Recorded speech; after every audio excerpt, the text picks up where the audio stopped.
Welcome back, and today we are talking about the metrics, the science, the maths behind sales, specifically inside sales, which is obviously our specialism, if you like, but I know that will naturally lead into what happens after you generate a lead or what happens in the field sales environment. So let's start with you. The obvious things in our environment are how many times you pick up the phone, the number of conversations that you have. What are the sort of things that you look for? Yeah, so we're all salespeople, right? So we will exaggerate. No, but what I'm saying is the KPIs and the indicators, they're the only indicators of business, really.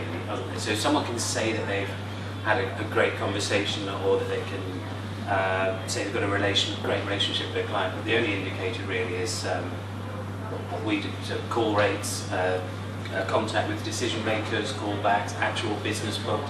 So the indicators are the only way that we can really monitor the performance of the sales team.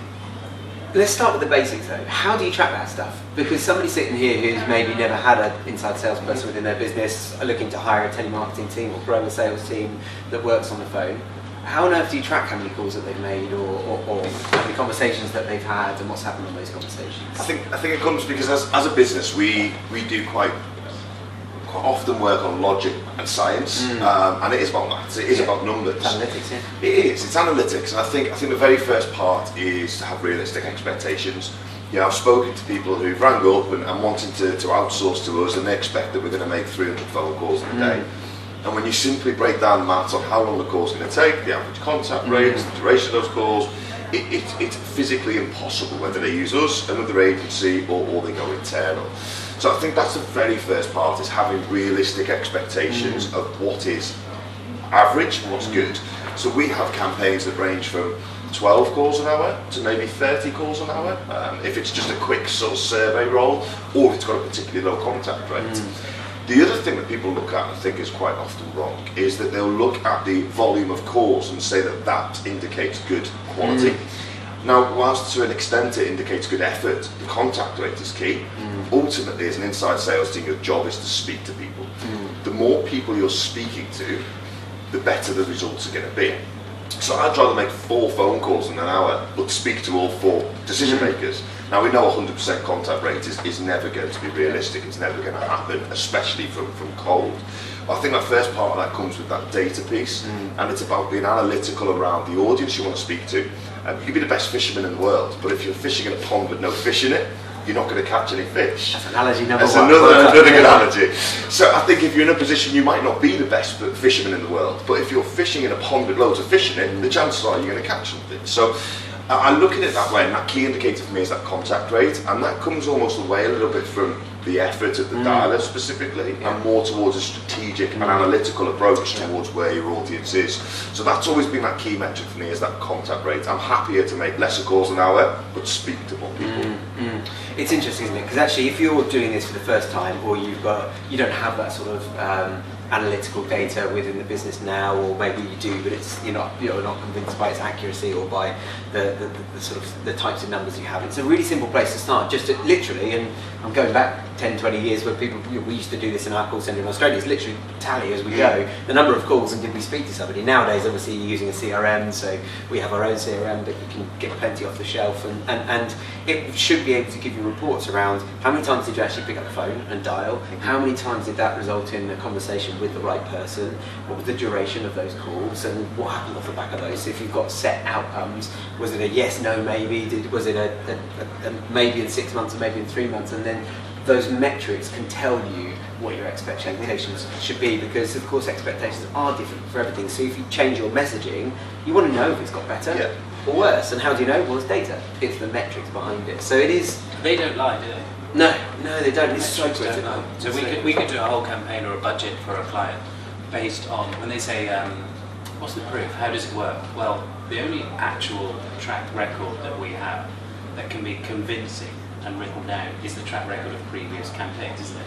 So if we go to an industry, if we go to the SaaS market, we say, well, the conversion rate is this, so we're likely to speak to that amount of people. But in HR, there's only limited times where, or schools, for example, there's only limited times where the decision makers will pick up the phone, but these are the analytics of the times that we.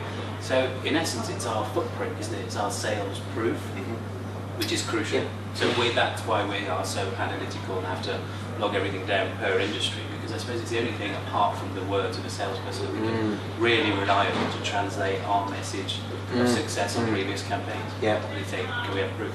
I talked to somebody the other day on your note of 300 calls a day who has on the opposite side, who has an in-house sales team that make 20 calls a day, and that's their KPI, or I guess target, which is really interesting because they don't know any different, and so they've always set that, and it's never been changed. And potentially there's a lack of systems, maybe there's a lack of efficiency in the program and what they're running. But it was really interesting to hear that person's response, who's a sales leader, say, "What, you make 100 calls in a day?" And well, we might not, we might make 80, but we're certainly not going to make 20, and we might make 140 or 150. But where do you start with that? What should an inside sales team or a telemarketing person be doing? What's the kind of normal range? Obviously there's lots of research between calls, lots of longer conversations, which would mean fewer calls in a day or in an hour. And on the other hand, there's really hard to get hold of people, should be quick calls because you speak to a receptionist and you're in and out. And I'm talking specifically within a B2B environment where you're targeting businesses. I think within a B2B market, naturally you've got to look at that criteria as you mentioned of the audience who you're targeting. Yeah. So if you are looking at larger enterprise corporate-based businesses and you're looking to speak to the C-suite, for example, you are going to see a much lower contact rate. However, when you get into a conversation with someone like that, you'd expect it to be a fairly lengthy conversation because it's going to be technical, there's going to be questions, there's going to be significant value attached to it if you're looking to go into that market. So it's about finding that balance and it's about being realistic about what those expectations can be. Flipping that, if you're looking to speak to office managers of businesses with a headcount of 50, you're going to get a high contact rate. So you're going to have lesser calls per hour, but you're going to be speaking to more people. Now, I appreciate what you're saying. Your businesses might be in a position where they haven't got the level of technology or the analytics, but there is old-fashioned ways of doing it, and I'm working out some numbers. Excel spreadsheet, doesn't it? it? An Excel spreadsheet, you know, and I'd certainly never promote that. But yes, start somewhere. You know, if it's a business and they're looking to bring in their first inside salesperson, you know, they're not going to go and spend thousands or tens of thousands of pounds on CRM. But even the likes of HubSpot, you can get online for free and be able to analyse through that. So I think it's about understanding that market. I mean, to just throw some numbers out, I suppose. I mean, you look at an average call rate of about 16 to 20 calls per hour, and this is across 150 different products and services that we work with. Average contact rate, anywhere from sort of 10, 15%. Naturally, So just to confirm, contact rate is the percentage of calls that result in a conversation with the right person. With the decision maker, which, I mean, if even working on those metrics, being realistic, if you're looking at a 10% contact rate on 18 calls per hour, you're only speaking to 1.8 decision makers per hour. And this is where, again, it's that multiple attempts at contact. Clients come to us and go, I've got a record of a base of 2,000 records and I want you to call them. And they think that's 2,000 phone calls, that's really, really easy. But it's not. It's 6 to 8 attempted contacts per record. That 2,000 records is actually more like 12 and or even 16. then you're going to write 20% off it, you just can't get hold. You just can't What get I like hold is of. when people say to you, so clients say, but you don't need 5 times. Is it 5 times on average to actually get the right person? You know, they're going to be there on the first, second, or they'll call you back on the third, and you say, well, actually, do you know what's taken us 6 attempts to actually arrange this phone call? And you wanted to me. You wanted to talk to me. Yeah, something that really drops, doesn't it? Valid point, and we arranged it 3 times, you didn't turn up. It's a really interesting thing. I think the point you've made there around starting somewhere is critical. One of the things that, of course, impacts the number of calls that you can make in a day is what you do between calls. So you might be an organisation that the outcome of that call is really simple, it's just they weren't in.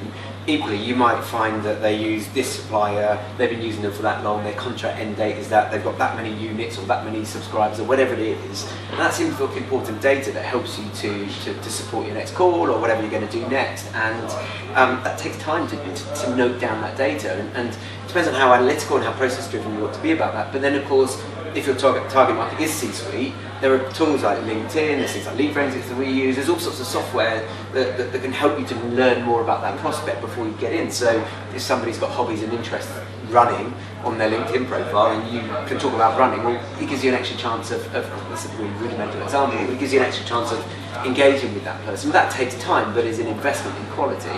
On the other hand, there's the office manager I don't know, talk to them about stationery. Stationery goods, yeah. Do you know what? Pick up the phone, dial as much as you can, because you know it's more of a numbers game than it is a Yeah. quality over quantity. So I think it's important to understand that metrics are only there to give you information.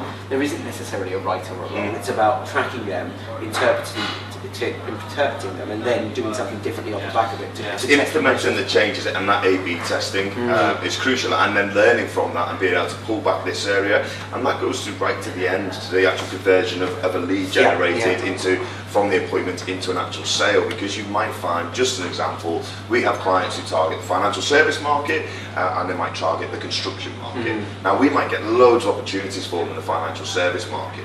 We'll find that they actually convert at a lower ratio, or the sales value is less. But in the construction market, we generate lesser opportunity, but they're of higher But you quality, find more trends, relevant. don't you? Yeah, and you exactly. can't do that without the.